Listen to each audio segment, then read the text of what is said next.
പ്രിയങ്കരായ സുഹൃത്തുക്കളെ, കെ.എസ്. ബിമൽ നിങ്ങൾക്കെല്ലാവർക്കും അറിയാവുന്നതുപോലെ അനേകം മാനങ്ങളുള്ളൊരു വ്യക്തിത്വത്തിൻ്റെ ഉടമയായിരുന്നു. ഒരു വിദ്യാർത്ഥി സംഘടനാ പ്രവർത്തകനും നേതാവുമായി ആരംഭിച്ച അദ്ദേഹം കവി എന്ന നിലയിൽ, നാടകകൃത്ത് എന്ന നിലയിൽ, നാടക സംവിധായകൻ എന്ന നിലയിൽ, ഒരു സഹൃദയനായ സംഘാടകൻ എന്ന നിലയിലെല്ലാം തന്നെ ജനങ്ങളുടെ മനസ്സിൽ കയറിപ്പറ്റി. ബിമലിൻ്റെ ഓർമ്മ നിലനിർത്തുക എന്നത് കേരളത്തിൻ്റെ ഏറ്റവും തീക്ഷ്ണവും ഉജ്ജ്വലവുമായ ചില ഓർമ്മകളെ ഉയർത്തിപ്പിടിക്കുന്നതിന് തുല്യമാണ് എന്ന കാര്യത്തിൽ സംശയമില്ല. ബിമലിൻ്റെ ജീവിതം തന്നെ ആ തരത്തിൽ മാതൃകാപരമായിരുന്നു. ഇടതുപക്ഷമായിട്ടുള്ള അദ്ദേഹത്തിൻ്റെ പല രീതികളിലുള്ള ബന്ധങ്ങൾ അദ്ദേഹത്തിൻ്റെ ജീവിതത്തെ വളരെയധികം പ്രഭാമയമാക്കി. മുഖ്യധാര ഇടതുപക്ഷവുമായി ആദ്യം ചേർന്ന് പ്രവർത്തിക്കുകയും പിന്നീട് വിയോജിക്കേണ്ടി വന്നപ്പോൾ ധൈര്യത്തോടുകൂടി തന്നെ വിയോജിക്കുകയും ചെയ്ത ഒരാളായിരുന്നു ബിമൽ. അതുകൊണ്ട് തന്നെയാണ് അദ്ദേഹം പിന്നീട് ജനാധിപത്യ വേദിയുടെ ഒരു പ്രധാന പ്രവർത്തകനായി മാറിയത്. നമുക്കെല്ലാവർക്കും ഓർമ്മയുണ്ടാകും, കേരളത്തിലെ ഓരോ ഗ്രാമവും ഒരു സാംസ്കാരിക ഗ്രാമമായിരുന്ന ഒരു കാലം. നവോത്ഥാനത്തിൻ്റെയും അതിനെ തുടർന്ന് വന്ന വലിയ ഉണർച്ചകളുടെയും ഒരു കാലമായിരുന്നു അത്. ധാരാളം ലൈബ്രറികളും കലാസമിതികളും കൊണ്ട് സമൃദ്ധമായിരുന്നു അക്കാലത്തെ എല്ലാം ഗ്രാമീണ ജീവിതം. അത് ക്രമേണ അപചയിച്ചു തുടങ്ങിയ ഈ കാലത്ത് ഇപ്പോൾ കെ.എസ്. ബിമലിൻ്റെ പേരിൽ ഒരു സാംസ്കാരിക ഗ്രാമം ഉയർന്നു വരുന്നു എന്നത് വളരെയധികം ആഹ്ലാദകരവും അഭിമാനകരവുമാണ്. കാരണം ബിമലിൻ്റെ ഓർമ്മ നിലനിർത്തുക മാത്രമല്ല അതിലൂടെ നാം ചെയ്യുന്നത്, ഒരു ഗ്രാമത്തെ മുഴുവൻ തന്നെ ഉണർത്തിയെടുക്കുകയാണ്.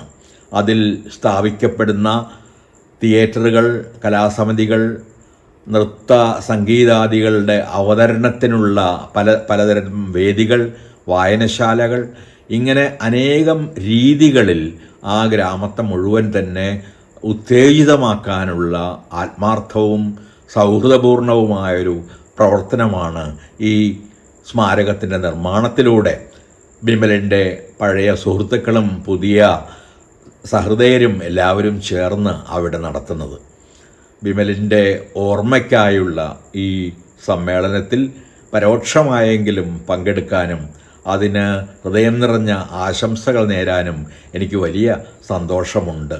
ഈ സ്മാരകം ദീർഘകാലം നിലനിൽക്കുകയും സജീവമായി പ്രവർത്തിക്കുകയും ചെയ്യുന്നതിൽ നിങ്ങളുടെ എല്ലാം ഹൃദയം നിറഞ്ഞ സഹകരണം ഉണ്ടാകും എന്ന് ഞാൻ നിശ്ചയമായും പ്രതീക്ഷിക്കുന്നു. നിങ്ങൾക്കെല്ലാവർക്കും അറിയാവുന്നതുപോലെ ഇന്ത്യയും കേരളവും ചില അതിഭീകരമായ പ്രതിസന്ധികളിലൂടെ കടന്നുപോകുന്ന ഒരു കാലത്താണ് നാം കൂടിയിരിക്കുന്നത്. ഇന്ത്യ ഫാസിസത്തിലേക്ക് ഓരോ നിമിഷവും അടിവെച്ച് നീങ്ങിക്കൊണ്ടിരിക്കുന്നു. പുതിയ കോർപ്പറേറ്റ് ബൂർഷ്വാസിയും ഹിന്ദുത്വവും ചേർന്ന് ഈ ഫാസിസത്തിനുള്ള വലിയ അടിത്തറ പണിതുകൊണ്ടിരിക്കുന്നു. അത് ഭരണഘടനയെ തകർക്കുകയും ജനാധിപത്യത്തെ തന്നെ ഇല്ലാതാക്കാൻ ശ്രമിക്കുകയും ഒരിക്കലും ജനാധിപത്യത്തിൽ പാസ്സാക്കാൻ പാടില്ലാത്ത ബില്ലുകൾ കർഷകർക്കും തൊഴിലാളികൾക്കും എല്ലാം എതിരായ രീതിയിലുള്ള നിയമങ്ങൾ പാസ്സാക്കുകയും സ്ത്രീകൾക്ക് വേണ്ടി എന്ന് പറഞ്ഞുകൊണ്ട് എന്നാൽ സ്വന്തം കാര്യത്തിനും അധികാര ലാഭത്തിനും വേണ്ടി മാത്രം ലോകസഭാ നിയോജക മണ്ഡലങ്ങൾ പുനഃക്രമീകരിക്കുകയും ഒക്കെ ചെയ്യാൻ ശ്രമിച്ചുകൊണ്ടിരിക്കുന്നൊരു കാലമാണിത്.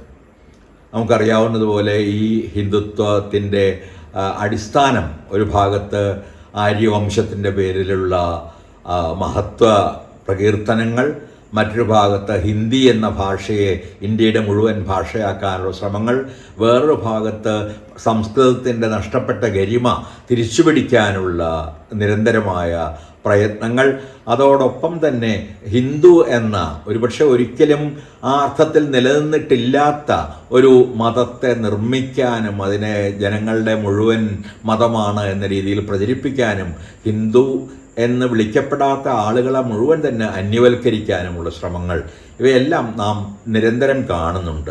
പലതരത്തിലുള്ള ന്യൂനപക്ഷങ്ങൾ മതന്യൂനപക്ഷങ്ങളും വംശന്യൂനപക്ഷങ്ങളും ആദിവാസികളെയും ദളിതരെയും പോലുള്ള ഏറ്റവും അധികം സഹിക്കുന്ന മനുഷ്യരുമെല്ലാം തന്നെ നിരന്തരമായി പാർശ്വവൽക്കരിക്കപ്പെടുന്നത് നാം കാണുന്നുണ്ട്.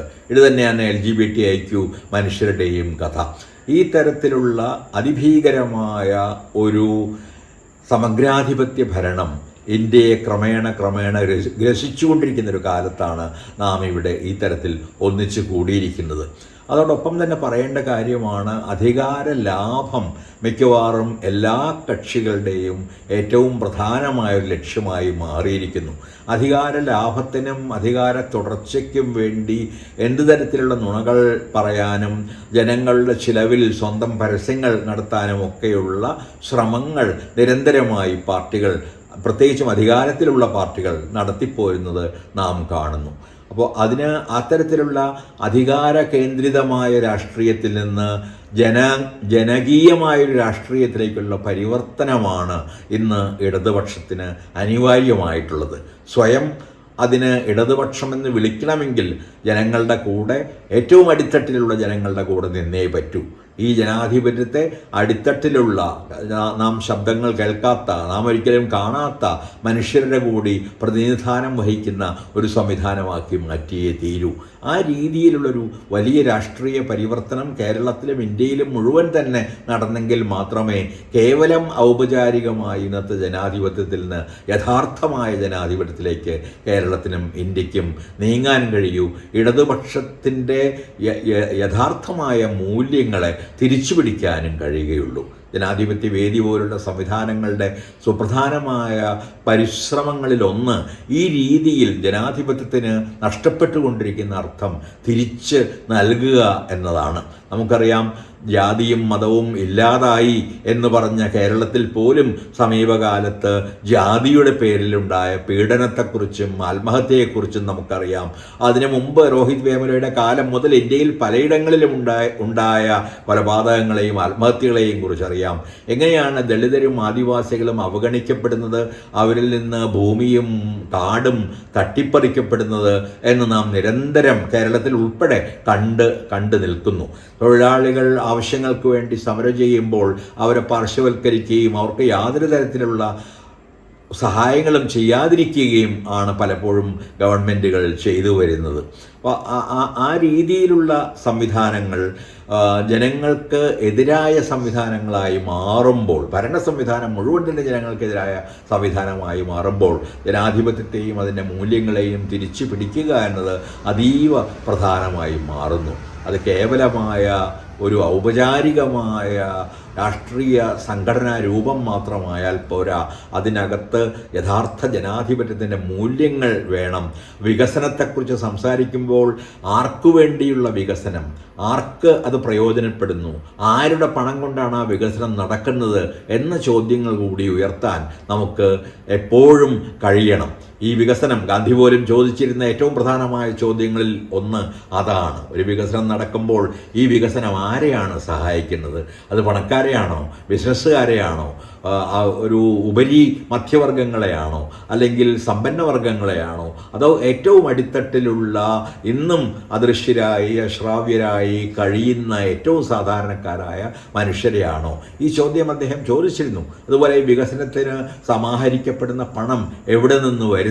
അത് ജനങ്ങളുടെ തന്നെ പണമാണെങ്കിൽ എന്തുകൊണ്ട് അത് ജനങ്ങൾക്ക് തന്നെ, ഏറ്റവും അടിത്തട്ടിലെ ജനങ്ങൾക്ക് ഉപകാരപ്രദമായ രീതിയിൽ ചിലവിടപ്പെടുന്നില്ല? ഈ തരത്തിലുള്ള ചോദ്യങ്ങൾ നാം ഉയർത്തേണ്ട ഒരു കാലം കൂടിയാണ് ഇത്. അങ്ങനെ ജനാധിപത്യത്തിനും വികസനത്തിനും എല്ലാം നഷ്ടപ്പെട്ടുകൊണ്ടിരിക്കുന്ന അർത്ഥങ്ങൾ തിരിച്ചു പിടിക്കുന്നതിനും നമ്മുടെ ജീവിതത്തെയും പരിസ്ഥിതിയെയും ഒക്കെ തന്നെ നവീകരിക്കുകയും നിലനിർത്തുകയും ചെയ്യുന്നതിനുമുള്ള ഒരു വലിയ വെല്ലുവിളിയാണ് നമ്മുടെ എല്ലാം മുമ്പിലുള്ളത്. അത് ചെറിയ തോതിലെങ്കിലും ഏറ്റെടുക്കാൻ ജനാധിപത്യവേദി പോലുള്ള സ്ഥാപനങ്ങൾക്ക് കഴിയട്ടെ എന്നാണ് എന്നെപ്പോലെയുള്ള ആളുകൾ, സ്വതന്ത്രമായി ചിന്തിക്കുന്ന ആളുകൾ ആഗ്രഹിക്കുന്നത്. ആ തരത്തിലുള്ള ഒരു പുതിയ ഇടതുപക്ഷത്തിൻ്റെ രൂപീകരണം തീർച്ചയായും കേരളത്തിൽ ഉണ്ടാകട്ടെ. ജനാധിപത്യവേദി ഒരു സാംസ്കാരിക ഗ്രാമം നിർമ്മിക്കുന്നു എന്നത് വളരെയധികം സന്തോഷകരമാണ്. അത് ബിമലിൻ്റെ പേരിലാണ് എന്നതും സന്തോഷകരമാണ്. ഒപ്പം തന്നെ പുതിയ ചിന്തയ്ക്കും പുതിയ പ്രവർത്തനത്തിനും പുതിയ കലയ്ക്കും പുതിയ സാഹിത്യത്തിനും പുതിയ പുസ്തകങ്ങൾക്കും വായനയ്ക്കും പുതിയ രീതിയിലുള്ള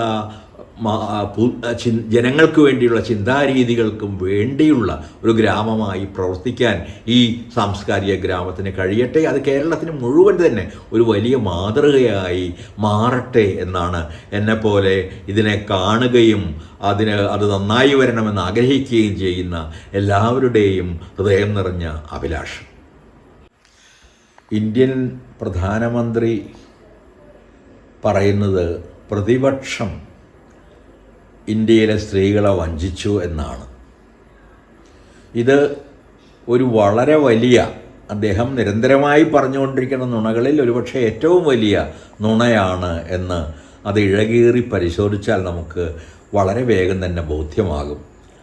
കാരണം വളരെ മുമ്പേ തന്നെ നിലനിൽക്കുന്ന സീറ്റുകൾ അവയുടെ 1/3 സ്ത്രീകൾക്ക് നൽകാമായിരുന്നു.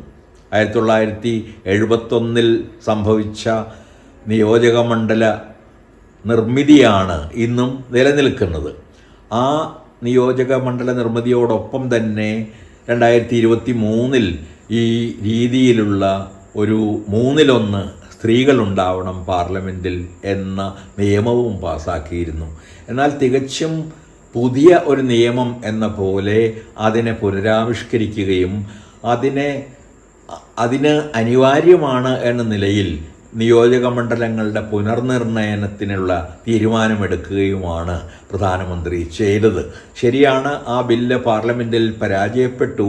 പക്ഷെ ആ പരാജയപ്പെട്ടത് സ്ത്രീകൾക്കുള്ള സംവരണത്തിന് വേണ്ടിയുള്ള ബില്ലല്ല, നേരെ മറിച്ച് നിയോജകമണ്ഡലങ്ങളുടെ എണ്ണം വർദ്ധിപ്പിക്കാനും തെക്കേ ഇന്ത്യയിലെ നിയോജകമണ്ഡലങ്ങളുടെ എണ്ണം കാര്യമായി കുറച്ചുകൊണ്ട് വടക്കേ ഇന്ത്യയുടെ ആധിപത്യം ഉറപ്പിക്കാനും അതിലൂടെ തങ്ങളുടെ പാർട്ടിയുടെ ആധിപത്യം ഉറപ്പിക്കാനുമുള്ള ഒരു ശ്രമമാണ്. ആ ശ്രമത്തെയാണ് പ്രതിപക്ഷം വാസ്തവത്തിൽ പരാജയപ്പെടുത്തിയിട്ടുള്ളത്. ഞാൻ സമീപകാലത്ത് കണ്ട രസകരമായ കാർട്ടൂണുകളിലൊന്ന്, പ്രധാനമന്ത്രി ഒരു ചെറിയ തൈമാവ് കാണിച്ച് ഇതിൽ ഫലങ്ങളുണ്ടാകുമ്പോൾ നിങ്ങൾക്ക് 1/3 തരാം എന്ന് സാധാരണക്കാരിയായ ഒരു സ്ത്രീയോട് പറയുന്നതാണ്. അപ്പോൾ ആ സ്ത്രീ പ്രധാനമന്ത്രിയുടെ പിറകിലുള്ള ഒരു വലിയ മാമ്പഴക്കൊട്ട ചൂണ്ടിക്കാണിച്ച് ചോദിക്കുന്നുണ്ട്, അപ്പോൾ അതിൽ നിന്ന് 1/3 ഞങ്ങൾക്ക് തന്നുകൂടെ എന്ന്. ഈ രീതിയിൽ നിലനിൽക്കുന്ന നിയോജകമണ്ഡലങ്ങളിൽ ഒന്നുപോലും കൊടുക്കാതെ തികച്ചും പുരുഷാധിപത്യപരമായ ഈ BJP സ്ത്രീകൾക്ക് വേണ്ടി പുതിയ നിയമങ്ങൾ നിർമ്മിക്കുന്നു എന്ന് അവകാശപ്പെടുന്നതിൻ്റെ പൊള്ളത്തരം അല്പം ആലോചിച്ചാൽ ഏതൊരാൾക്കും ബോധ്യപ്പെടാവുന്നതേ ഉള്ളൂ. എങ്കിലും നിർഭാഗ്യവശാൽ ചില സ്ത്രീകളെല്ലാം സ്ത്രീകൾക്ക് വേണ്ടിയുള്ളൊരു നിയമം കൊണ്ടുവന്നു, അതിനെ പ്രതിപക്ഷം പരാജയപ്പെടുത്തി എന്ന പ്രധാനമന്ത്രിയുടെ വാദത്തെ പിന്തുണയ്ക്കുന്നതായി കാണുന്നുണ്ട്. അത് അങ്ങേയറ്റം നിർഭാഗ്യകരമാണ്. കാരണം ഒരിക്കലും സ്ത്രീകൾക്ക് വേണ്ടിയല്ല ആ നിയമം കൊണ്ട് വരപ്പെട്ടത്. നേരെ മറിച്ച് സ്ത്രീകളെ തങ്ങളുടെ കൂടെ നിർത്തുന്നതിന് വേണ്ടിയുള്ള പല തന്ത്രങ്ങളിൽ ഒന്ന് മാത്രമായിരുന്നു അത് പരാജയപ്പെടുത്തുക എന്നത്, പ്രത്യേകിച്ചും മണ്ഡല പുനർനിർണയനം പരാജയപ്പെടുത്തുക എന്നത് പ്രതിപക്ഷത്തിൻ്റെ സ്വാഭാവികമായ ജനാധിപത്യപരമായ ചുമതലയും കടമയുമായിരുന്നു. അത് നിർവഹിക്കുക മാത്രമാണ് അവർ ചെയ്തിട്ടുള്ളത്. അതുകൊണ്ട് സ്ത്രീകൾക്ക് വേണ്ടിയുള്ളൊരു നിയമത്തെ പരാജയപ്പെടുത്തി എന്ന ആരോപണം പ്രതിപക്ഷത്തിന് നേരെ ഉന്നയിക്കുന്നത് അല്പം പോലും ശരിയല്ല. മറിച്ചുള്ള ഒരു തന്ത്രം എന്ന നിലയിൽ മാത്രമാണ് ആ ബില്ല് കൊണ്ടുവരപ്പെട്ടത്. അത് ചിലപ്പോഴൊക്കെ പാസ്സാവില്ല എന്ന് അറിഞ്ഞുകൊണ്ട് തന്നെ പ്രചാരണത്തിൻ്റെ ഭാഗമായിട്ടാണ് ആ ബില്ല് കൊണ്ടുവരപ്പെട്ടത്. പിന്നീട് അതിൻ്റെ പേരിൽ പ്രതിപക്ഷത്തെ കുറ്റം പറഞ്ഞുകൊണ്ട് ഇന്ത്യയെ മുഴുവൻ അഭിസംബോധന ചെയ്തുകൊണ്ട് ദൂരദർശനിലൂടെ പ്രധാനമന്ത്രി പ്രഭാഷണം നടത്തിയത്. നാം എല്ലാം വിശ്വസിക്കുന്നത്, അഥവാ നമ്മെ വിശ്വസിപ്പിച്ചിരിക്കുന്നത് ഏതാണ്ട് നവോത്ഥാനത്തോടുകൂടി കേരളത്തിലെ ജാതികളുടെ സ്ഥാനവും അവയുടെ പ്രഭാവവും ഒക്കെ നഷ്ടപ്പെട്ട് കഴിഞ്ഞു എന്നാണ്. എന്നാൽ വാസ്തവത്തിൽ ജാതി കേരള സമൂഹത്തിൽ ഇല്ലാതായിട്ടില്ല എന്നല്ല, അത് ശക്തി പ്രാപിക്കുകയാണ് ചെയ്യുന്നത് എന്ന് സൂക്ഷ്മ നിരീക്ഷണത്തിൽ കാണാൻ കഴിയും. പലപ്പോഴും നാം നിലത്ത് വിരിക്കുന്ന കാർപ്പറ്റിനടിയിലേക്ക് ജാതിയെ തള്ളി നീക്കുക മാത്രമാണ് ചെയ്തിട്ടുള്ളത്. നേരിട്ട് ആളുകൾ പരസ്പരം ജാതി ചോദിക്കുന്നില്ലായിരിക്കാം. അതിന് പകരം ഒരാളുടെ കുടുംബത്തെപ്പറ്റിയോ അച്ഛനമ്മമാരെയോ പറ്റിയോ ഒക്കെ ചോദിച്ച് ക്രമേണ ആ ആളുടെ ജാതി അറിയാനുള്ള ശ്രമം കേരളത്തിൽ വളരെ സ്വാഭാവികമാണ്. എന്നല്ല, സ്കൂളുകളിൽ പോലും നാം കുട്ടികളുടെ കൂട്ടുകെട്ടുകൾ എടുക്കുകയാണെങ്കിൽ പലപ്പോഴും ജാതിയുടെയും മതത്തിൻ്റെയും അടിസ്ഥാനത്തിലാണ് ഈ കൂട്ടുകെട്ടുകൾ രൂപപ്പെടുന്നത് എന്ന് കാണാം. ഇത് ഞങ്ങളുടെയൊന്നും കുട്ടിക്കാലത്ത് ആലോചിക്കാൻ പോലും കഴിയാത്തൊരു കാര്യമായിരുന്നു. കാരണം ഞങ്ങളുടെയൊക്കെ തലമുറ വളർന്നു വരുന്ന സ്കൂളിലൊക്കെ പഠിക്കുന്ന കാലത്ത് ധാരാളമായിട്ട് ആരുടെയും മതം എന്താണ്, ജാതി എന്താണ് എന്ന് അന്വേഷിച്ചല്ല കൂട്ടുകാരെ ഉണ്ടാക്കാറുള്ളത്. പക്ഷേ ഇന്ന് ആ തരത്തിലുള്ള ചിന്ത കേരളത്തിൽ വർദ്ധിച്ചു വരുന്നുണ്ട്. നമുക്കറിയാം, സമീപകാലത്ത് ജാതി പീഡനത്തിൻ്റെ പേരിൽ ഒരു വിദ്യാർത്ഥി ഇല്ലാതെ തന്നെ ആയിപ്പോയത്. എന്നാൽ ക്രമേണ അതൊരു സ്വാഭാവിക കാര്യമാണ് എന്ന രീതിയിൽ എല്ലാ മാധ്യമങ്ങളും അവതരിപ്പിക്കുകയും അതിന് മറ്റ് കാരണങ്ങൾ കണ്ടുപിടിക്കുകയും അത് കേരളത്തിൽ എപ്പോഴും സംഭവിച്ചു കൊണ്ടിരിക്കുന്ന ഒരു കാര്യമാണെന്നും അതിന് ജാതിയുമായി ബന്ധമില്ലെന്നും വരുത്താൻ ശ്രമിക്കുകയും ഒക്കെ ചെയ്യുന്നത് നാം കാണുകയുണ്ടായി. അതിൻ്റെ ഫലമായി നാം വാസ്തവത്തിൽ ജാതിയെ സാധാരണവൽക്കരിക്കുകയാണ്. അത് സ്വാഭാവികമായുള്ള എന്തോ ആണ് എന്ന് പറയുകയാണ്. ഒട്ടും തന്നെ സ്വാഭാവികമല്ല, ബോധപൂർവം നിർമ്മിക്കപ്പെട്ടതാണ് ജാതി വിവേചനം. അത് അംബേദ്കർ മുതലുള്ള എല്ലാ വലിയ ഇന്ത്യൻ ചിന്തകരും അക്കാര്യം ചൂണ്ടിക്കാണിച്ചിട്ടുണ്ട്. അത് ബ്രാഹ്മണ മേധാവിത്വമായാലും ശരി, ദളിതരുടെ അടിമത്തമായാലും ശരി, മറ്റു തരത്തിലുള്ള പാർശ്വവൽക്കരിക്കപ്പെട്ട ജനങ്ങളുടെ അപരവൽക്കരണമായാലും ശരി, അവിടെയെല്ലാം ജാതിയും മതവും ശക്തമായി പ്രവർത്തിക്കുന്നുണ്ട്. ഇതിൻ്റെ കാരണങ്ങളിലൊന്ന് നമ്മുടെ രാഷ്ട്രീയ കക്ഷികൾ ഈ ജാതികളെ, സമുദായങ്ങളെ പ്രീണിപ്പിക്കാൻ നിരന്തരമായി ശ്രമിക്കുന്നു എന്നതാണ്. സമുദായ നേതാക്കളെ പോയി കാണുക, അവരെ അമിതമായി തന്നെ സ്തുതിച്ച് അവർ വളരെ വലിയ ഗുരുക്കളാണ് എന്ന രീതിയിൽ സമുദായത്തിന് മുമ്പിൽ അവതരിപ്പിക്കുക, ഇതെല്ലാം തന്നെ ഈ സമുദായങ്ങളെ, ജാതികളെ ശക്തിപ്പെടുത്തുന്നതിനും വലിയ വോട്ട് ബാങ്കുകളായി അവരെ മാറ്റുന്നതിനുമൊക്കെ സഹായിച്ചിട്ടുണ്ട്.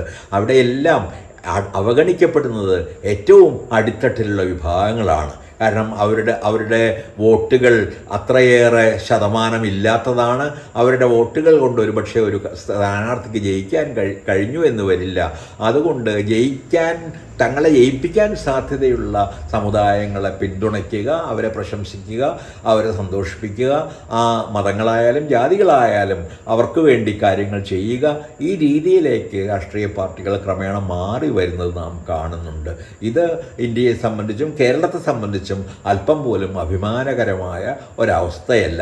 ജാതി ഇല്ലായ്മയെക്കുറിച്ച് നാം പറയുമ്പോഴും ജാതി ശക്തമായി പ്രവർത്തിക്കുന്നത് ഉദാഹരണങ്ങളായ അനേകം സംഭവങ്ങൾ സമീപകാലത്ത് തന്നെ കേരളത്തിൽ ഉണ്ടായി. അത് ക്ലാസ്സിൽ നിന്നുള്ള പുറത്തു നിർത്തലാകാം, അധ്യാപകരുടെ ശകാരമാകാം, അല്ലെങ്കിൽ ആത്മഹത്യയിലേക്ക് നയിക്കുന്ന രീതിയിലുള്ള അപമാനങ്ങളാകാം. അങ്ങനെ പല രീതികളിൽ കുട്ടികളെപ്പോലും ബാധിക്കുന്ന രീതിയിൽ ജാതി വ്യവസ്ഥ ഇരുണ്ട ഒരു ശക്തിയായി മാറുന്നത് നാം ഇന്ന് കേരളത്തിൽ കണ്ടു നിൽക്കുന്നുണ്ട്. സാമൂഹികമായ അവസ്ഥകളുടെയും സംഭവങ്ങളുടെയും വേരുകളിലേക്ക്, യഥാർത്ഥ കാരണങ്ങളിലേക്ക് സഞ്ചരിക്കാതെ പലപ്പോഴും ഉപരിപ്ലവമായ ചികിത്സ ചെയ്യുക എന്നത് കേരളത്തിൽ ഇടതുപക്ഷത്തിൻ്റെ പോലും ഒരു സമ്പ്രദായമായി മാറിക്കൊണ്ടിരിക്കുന്നത് നാം നിരന്തരമായി കാണുന്നു. പലപ്പോഴും എന്തുകൊണ്ട് ഇങ്ങനെ സംഭവിക്കുന്നു, എന്തുകൊണ്ട് ആദിവാസികൾക്ക് ഭൂമി നഷ്ടപ്പെടുന്നു, എന്തുകൊണ്ട് ദളിതരുടെ അവസ്ഥ ഇന്നും ഏറെയൊന്നും മെച്ചപ്പെടാതിരിക്കുന്നു, എന്തുകൊണ്ട് ഇന്നും സ്ത്രീകൾ തുറച്ചു നോക്കപ്പെടുകയും പരസ്യമായും രഹസ്യമായും അപമാനിക്കപ്പെടുകയും ചെയ്യുന്നു, ഈ രീതിയിലുള്ള അടിസ്ഥാനപരമായ ചോദ്യങ്ങൾ ചോദിക്കുന്നതിൽ നിന്ന് നേതാക്കൾ പോലും പിന്മാറുന്നത് നാം നിരന്തരമായി കണ്ടു നിൽക്കുന്നു. അപ്പോൾ അതിൻ്റെ അർത്ഥം ആദ്യകാലത്ത് കമ്മ്യൂണിസത്തിനുണ്ടായിരുന്ന ഊർജം, അതിൻ്റെ അപഗ്രഥന ശക്തി, അതിൻ്റെ ജനകീയത, കാരണങ്ങളിലേക്ക് യാത്ര ചെയ്യുന്ന അതിൻ്റെ ഗംഭീരമായ ചിന്താശേഷി, വർഗങ്ങളെയും ജാതികളെയും പലതരത്തിലുള്ള സമൂഹത്തിലെ വിഭജനങ്ങളെയും അപഗ്രഥനം ചെയ്യുന്ന അതിൻ്റെ വിശകലന രീതി, ഇതെല്ലാം ക്രമേണ ദുർബലപ്പെട്ടു വരുന്നു എന്നാണ്. അങ്ങനെയുള്ള ഈ ദൗർബല്യമാണ് ആത്യന്തികമായി ഇടതുപക്ഷത്തിൻ്റെ അപജയത്തിലേക്ക് നയിക്കുക എന്ന് ഇടതുപക്ഷം തന്നെ പലപ്പോഴും തിരിച്ചറിയാതെ പോകുന്നു എന്ന് എനിക്ക് തോന്നുന്നു. അങ്ങനെയാണ് പലപ്പോഴും ഈ വികസനം ഒരു ഉപരിവർഗത്തിന് വേണ്ടിയുള്ളതോ അല്ലെങ്കിൽ മധ്യവർഗത്തിൻ്റെ ഉപരിതലത്തിന് വേണ്ടിയുള്ളതോ ഒക്കെയായി മാറുകയും ആ സമയത്ത് തന്നെ ഏറ്റവും അടിത്തട്ടിലുള്ള മനുഷ്യർക്ക് അവയുടെ പ്രയോജനം ലഭിക്കാതെ പോവുകയും ചെയ്യുന്നത്. അനേകം കടകൾ, ചെറിയ കടകൾ നടത്തിയിരുന്ന ആളുകൾ റോഡ് വക്കിൽ നിന്ന് അപ്രത്യക്ഷരാകുന്നത്, അല്ലെങ്കിൽ അനേകം ചെറിയ വീടുകൾ നശിപ്പിക്കപ്പെടുന്നത്, അനേകം കാടുകൾ വെട്ടിത്തള്ളപ്പെടുന്നത്, മണലൂറ്റൽ കൊണ്ട് പുഴകൾ ക്രമേണ നശിച്ച് വരുന്നത്, നമ്മുടെ മലകൾ ഇടിയുകയും താക്കീതുകളെ അവഗണിച്ചുകൊണ്ട് തന്നെ മുന്നോട്ട് കൊണ്ടുപോകുന്നത് കൊണ്ട് ധാരാളമായി മലയിടിച്ചിലിൻ്റെ ഫലമായി സാധാരണ ജനങ്ങൾക്ക് വീടുകൾ നഷ്ടപ്പെടുകയും ചെയ്യുന്നത്. ഇങ്ങനെ നോക്കുകയാണെങ്കിൽ കാരണങ്ങളെ അവഗണിക്കുകയും രോഗം മൂർധന്യത്തിലെത്തുമ്പോൾ മാത്രം താൽക്കാലികമായി ചികിത്സ ചെയ്യുകയും ചെയ്യുന്ന ഒരു രാഷ്ട്രീയമായി നമ്മുടെ രാഷ്ട്രീയം മാറിക്കൊണ്ടിരിക്കുന്നത് നാം ഇന്ന് കാണുന്നുണ്ട്. അതുകൊണ്ട് അടിയിലേക്ക് പോകുന്ന, കാരണങ്ങളിലേക്ക് പോകുന്ന, യഥാർത്ഥമായ പരിഹാരങ്ങളിൽ എത്തിച്ചേരുന്ന രീതിയിലുള്ള ഒരു ഇടതുപക്ഷ രാഷ്ട്രീയത്തിൻ്റെ പ്രസക്തി കേരളത്തിലും ഇന്ത്യയിൽ മുഴുവൻ തന്നെയും അതീവ പ്രധാനമാണ് എന്ന് ഞാൻ കരുതുന്നു. ആ തരത്തിലുള്ള ഒരു വേരുകളിലേക്കുള്ള സഞ്ചാരം ഇല്ലാതാവുകയും തൊലിപ്പുറമേ മാത്രമുള്ള പരിഹാരങ്ങൾ സാധാരണമാവുകയും ചെയ്ത ഒരു കാലത്തു കൂടിയാണ് നാം ഇന്ന് കടന്നു പോകുന്നത്. അതൊരു വലിയ ഇടതുപക്ഷ പ്രതിസന്ധി മാത്രമല്ല, മാനുഷിക പ്രതിസന്ധി തന്നെയാണ് എന്ന് ഞാൻ കരുതുന്നു. കാരണം അതിലെല്ലാം അവഗണിക്കപ്പെടുന്നത് ഏറ്റവും താഴെക്കിടയിലുള്ള മനുഷ്യരാണ്, അവരുടെ ജീവിതങ്ങളാണ്, അവരുടെ ജീവിതത്തിൻ്റെ സ്വപ്നങ്ങളാണ്, അവർക്ക് ലഭിക്കേണ്ട വിദ്യാഭ്യാസമാണ്, അവർക്ക് ലഭിക്കേണ്ട ജോലികളാണ്. ഇവയെല്ലാം തന്നെ നഷ്ടമാക്കുന്ന രീതിയിൽ ഉള്ള ഒരു വികസനം കൊണ്ട് ആർക്കാണ് പ്രയോജനം എന്ന ചോദ്യം നാം നിരന്തരം ചോദിച്ചുകൊണ്ടേയിരിക്കേണ്ടതുണ്ട്. ഈ ചോദ്യങ്ങൾ ഉയർത്തുന്നവർക്കാകട്ടെ നിരന്തരമായി ഭീഷണി നേരിടേണ്ടി വരുന്നു. അവരെ നശിപ്പിക്കാനുള്ള ശ്രമങ്ങൾ നടത്തുന്നു. അവരെ എല്ലാ മാധ്യമങ്ങളും ഉപയോഗിച്ച് തമസ്കരിക്കാനുള്ള ശ്രമങ്ങളോ അല്ലെങ്കിൽ ശകാരിക്കാനുള്ള ശ്രമങ്ങളോ നടത്തുന്നു. അവർ ധാരാളമായ രീതിയിൽ ഭീഷണി നേരിടുന്നു. അതാണ് നാം ഇന്ന് നിരന്തരമായിട്ട് കണ്ടുപോരുന്നത്. അതിനു പകരം എന്നാണ് നാം ശരിയായ വർഗ വിശകലനത്തിലേക്കും ജാതിയുടെയും മറ്റു തരത്തിലുള്ള പീഡനങ്ങളുടെയും അടിവേരുകളിലേക്കും സഞ്ചരിക്കുക എന്ന ചോദ്യം ചോദിക്കുക വളരെ പ്രധാനമാണ്. ജനാധിപത്യവേദി പോലുള്ള സംഘടനകൾക്ക് ഒരുപക്ഷെ അത്തരത്തിലുള്ള അടിസ്ഥാനപരമായ ചോദ്യങ്ങൾ, മൗലികമായ ചോദ്യങ്ങൾ ചോദിക്കാനും ഉത്തരം കണ്ടെത്താനും കഴിയും എന്നാണ് എന്നെപ്പോലുള്ള മനുഷ്യസ്നേഹികളുടെ പ്രതീക്ഷ. ജനാധിപത്യത്തിൻ്റെ യഥാർത്ഥമായ കാതൽ അധികാരത്തിൻ്റെ വികേന്ദ്രീകരണമാണ്. ഒറ്റ സ്ഥലത്ത് കേന്ദ്രീകരിക്കുന്നതിന് പകരം അധികാരം ഏറ്റവും അടിത്തട്ടിലെ ജനങ്ങളിലേക്ക് വരെ എത്തിച്ചേരുന്ന ഒരു വ്യവസ്ഥയെയാണ് നാം വാസ്തവത്തിൽ ജനാധിപത്യമെന്ന് വിളിക്കുന്നത് അഥവാ വിളിക്കേണ്ടത്. എന്നാൽ നാം ഇന്ന് ചുറ്റും കാണുന്നത് വർദ്ധിച്ചു വരുന്ന അധികാര കേന്ദ്രീകരണമാണ്. ചില സ്ഥാപനങ്ങളിലേക്ക്, ചില വ്യക്തികളിലേക്ക്, ചില സവിശേഷമായ വ്യവസ്ഥകളിലേക്ക്, ചില പ്രചാരണ തന്ത്രങ്ങളിലേക്ക്, ചില സ്ഥിതിവിവര കണക്കുകളിലേക്ക് അധികാരം മുഴുവൻ തന്നെ കേന്ദ്രീകരിക്കപ്പെടുന്നതും അത് പലപ്പോഴും തെറ്റിദ്ധാരണകൾ ജനിപ്പിക്കുന്നതിന് വേണ്ടിയും പ്രചാരണത്തിന് വേണ്ടിയും ദുരുപയോഗം ചെയ്യുന്നതും നാം നിരന്തരമായി കണ്ടു നിൽക്കുന്നു. ഇന്ത്യയിൽ മുഴുവൻ ഒരുപക്ഷെ സംഭവിച്ചുകൊണ്ടിരിക്കുന്ന ഏറ്റവും പ്രധാനപ്പെട്ട പ്രതിസന്ധികളിലൊന്ന് ഈ തരത്തിലുള്ള ദുരധികാരത്തിൻ്റെ കേന്ദ്രീകരണമാണ്. അതിൽ നിന്നും എങ്ങനെ മുക്തമാകാം, എങ്ങനെ അധികാരത്തെ വികേന്ദ്രീകരിക്കാം, ജനങ്ങളിലെത്തിക്കാം എന്ന ചോദ്യം നമ്മുടെ ജനാധിപത്യത്തിൻ്റെ മുമ്പിലുള്ള ഏറ്റവും വലിയ ചോദ്യങ്ങളിലൊന്നാണ്. കാരണം സമഗ്രാധിപത്യം ഏത് രൂപത്തിലായാലും ആത്യന്തികമായി ജനാധിപത്യത്തിന് എതിരാണ്. അത് ഏകാധിപത്യമായാലും ശരി, ഏതെങ്കിലും ഒരു കക്ഷിയുടെയോ ഒരു വിഭാഗത്തിൻ്റെയോ ആധിപത്യമായാലും ശരി, ആത്യന്തികമായി അത് ജനാധിപത്യ വിരുദ്ധമാണ്.